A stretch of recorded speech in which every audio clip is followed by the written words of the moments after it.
Welcome to our ஆன்மீக களஞ்சியம் channel. இன்னைக்கு நம்ம பார்க்க போகிறது தெய்வத்தின் குரல் 7ஆம் பாகம் 13ஆம் அத்தியாயம், ஒரு ரிஷியின் தியாகம். அதில் மகரிஷி கண்ட உபாயம். மகரிஷி கொஞ்சம் ஆலோசனை செய்ததும் அவருக்கு உபாயம் புரிந்தது. லோகம் பண்ணின ஏதோ தப்புக்கு தண்டனையாகத்தான் இப்படி அருள் தாயாக ஈர்க்கப்பட்டவளை அருள் வடிவமான பரமாத்மா பள்ளத்தில் மறைய பண்ணியிருக்கிறார். அந்த தப்புக்கு பிராயச்சித்தமாக ஒரு பெரிய தியாகம் பண்ணினால்தான் அவள் வெளியில் வரும்படியாக ஈஸ்வரன் அனுகிரகிப்பார் என்று ஏரண்டகருக்கு தெரிந்தது. ராஜானாம் ராஷ்டிரஜம் பாபம். குடிகள் பண்ணும் பாபமெல்லாம் அவர்களை நல்வழிப்படுத்த தவறிய ராஜாவிடம் போய் சேர்ந்துவிடும். ஆனதால் ஜன சமூகத்தின் குற்றத்தினால் ஒரு விபரீதம் உண்டாகும் போது அதற்கு தியாக ரூபமாக பரிகாரம் பண்ண வேண்டுமென்றால் அரசனுடைய உயிரை பலி கொடுத்தால் கஷ்டம் நீங்கி நல்லது நடக்கும். அல்லது ஒரு ஞானியை பலி தரலாம். ஞானியின் ஹிருதயத்தில் இருந்து தன் இயல்பாக அது பாட்டுக்கு சகல ஜனங்கள் மீதும் கருணை ஊறிக்கொண்டிருக்கும். சர்வபூத அந்தராத்மாவான ஈஸ்வரனை அந்த ஞானி கண்டு கொண்டவனாகையால் அவனுக்குள் ஜன சமூகம் பூரா அடக்கம் என்று வைத்து கொள்ளலாம். ஆகையால் இப்படிப்பட்ட ஒரு ஞானியை பழித்தந்தாலும் மக்கள் குலத்துக்கு பெரிதாக ஒரு நன்மையை சாதித்து தர முடியும். என்ன உபாயம் என்று கேட்ட ராஜாவிடம் இதை சொன்னார் ஏரண்டகர். அதை கேட்டவுடன் ராஜா, ஆஹா, அப்படியானால் என் பிரஜைகளுக்காக இனிமேலே பிரளய பரியந்தம் வரப்போகிற அவர்களுடைய சந்ததிகளின் நன்மைக்காக இதோ நானே என் சிரசை கொடுக்கிறேன். கொடகிலிருந்து காவேரியை நான் இவ்வளவு தூரம் கொண்டு வந்தது பெருசில்லை. இப்போது அவளை லோகோபகரமாக வெளியில் வர பண்ணுவதற்காக பிராண தியாகம் செய்யும்படியான ஒரு பாக்கியம் எனக்கு லபித்திருக்கிறதே, இதுதான் பெருசு என்று சந்தோஷத்தோடு பலி கொடுத்து கொள்ள புறப்பட்டார். ராஜபோகம் என்றே சொல்வது போல அநேக சௌக்கியங்களை அனுபவித்தே பழக்கப்பட்ட சரீரத்தை அவர் இப்படி திருணமாத்திரமாய் நினைத்து தியாகம் செய்ய கிளம்பிய போது ஞானியான ஏரண்டகர் சும்மா இருப்பாரா? அப்பா, நாங்கள் சரீர சுகத்தை அறவே விட்டு அதை பிராரப்தவசத்தால் ஏற்பட்ட ஒரு சுமை என்றே நினைக்க வேண்டியவர்கள். ஆகையால் லோக சேமார்த்தமாக ஒரு சரீரம் பலியாக வேண்டுமென்றால் அதற்கு முதல் பாத்தியதை எங்களுக்குத்தான். நான் தான் பலியாவேன் என்றார். ஆதாயங்கள் கேட்பதில்தான் எனக்கு முதல் பாத்தியதை. எனக்கு முதல் பாத்தியதை என்று பிரையாரிட்டி கேட்பது பொது வழக்கம். இங்கேயோ சோழ ராஜாவும் மகர்ஷியும் தங்கள் தேகத்தையே பரித்தியாகம் பண்ணுவதில் அவரவரும் பிரையாரிட்டி கொண்டாடி கொண்டார்கள். ஜனங்களின் தோஷம் அவர்களை திருத்தாத ராஜாவைத்தானே சேர வேண்டும் என்று உரிமை, செத்துப்போவதற்கு உரிமை கேட்டார் ராஜா. ரிஷியும் விடவில்லை. உனக்கு ஜனங்களுக்காக பிராண தியாகம் செய்யும் வாய்ப்பு யுத்தத்திலும் கிடைக்கிறது. நான் யுத்தம் பண்ணுவதற்கு இடமில்லை. ஆனதனால் என்னை தேடிக்கொண்டு வந்திருக்கிற இந்த சந்தர்ப்பத்தை நழுவ விடமாட்டேன். நீ வயதிலும் என்னை விட சின்னவன். திடீரென்று நீ உயிரை விட்டுவிட்டால் அடுத்து ராஜ்யபாலனத்துக்கு யாரும் பயிற்சி பெறவில்லையாதலால் நாடே கஷ்டத்துக்கு ஆளாகும். ஜனங்களின் கஷ்டத்தை தீர்ப்பதாக நினைத்து நீ செய்கிற தியாகமே அவர்களை இதைவிட பெரிய அராஜக கஷ்டத்துக்கு ஆளாக்கிவிடும். உபாயம் சொன்னவன் நான் தானே.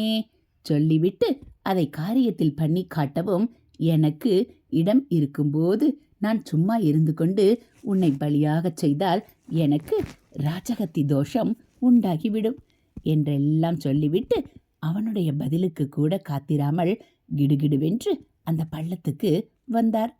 மகா வேகத்தோடு அதற்குள்ளே பாய்கிற சுழலிலே தம் சிரசை பலி கொடுத்து விட்டார். அதாவது அதில் அப்படியே தலை குப்புற விழுந்து விட்டார். ஹரஹர சங்கர, ஜெய ஜெய சங்கர. அடுத்து நல்லதை சொல்லி ஆபத்து. பக்கத்திலே இருந்து இதை பார்த்து கொண்டே இருந்த ஒருவர் அப்போது ஒரு ஸ்லோகம் சொன்னதாக இருக்கிறது.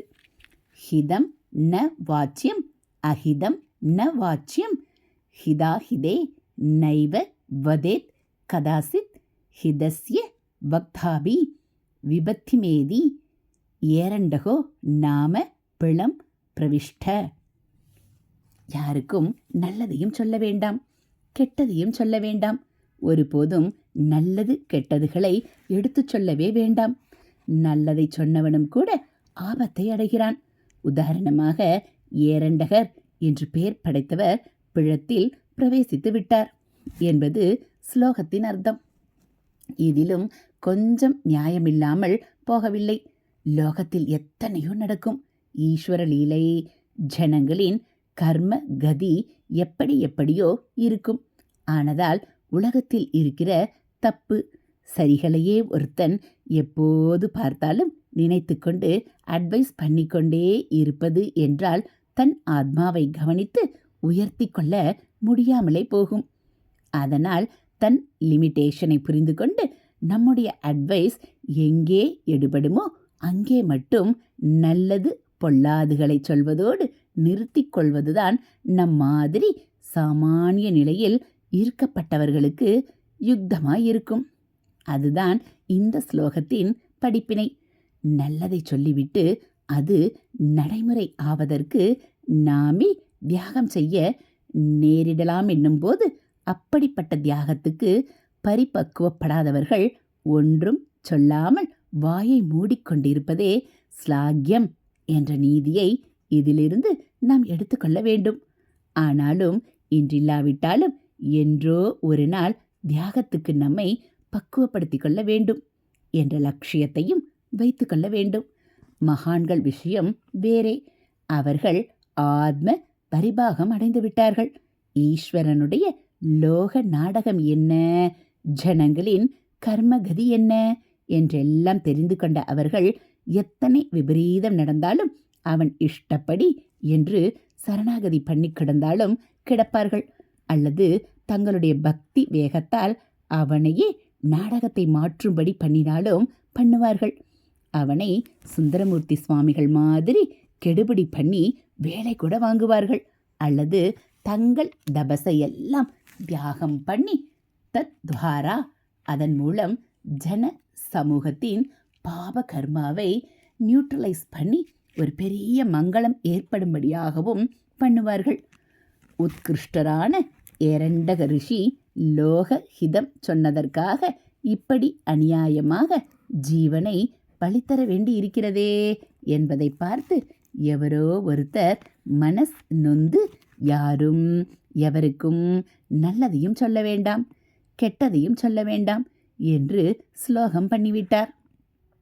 ஏரண்டகரேதான் இந்த ஸ்லோகத்தை சொல்லிக்கொண்டு பிழத்துக்குள் இறங்கினார் என்றும் சிலர் சொல்கிறார்கள்.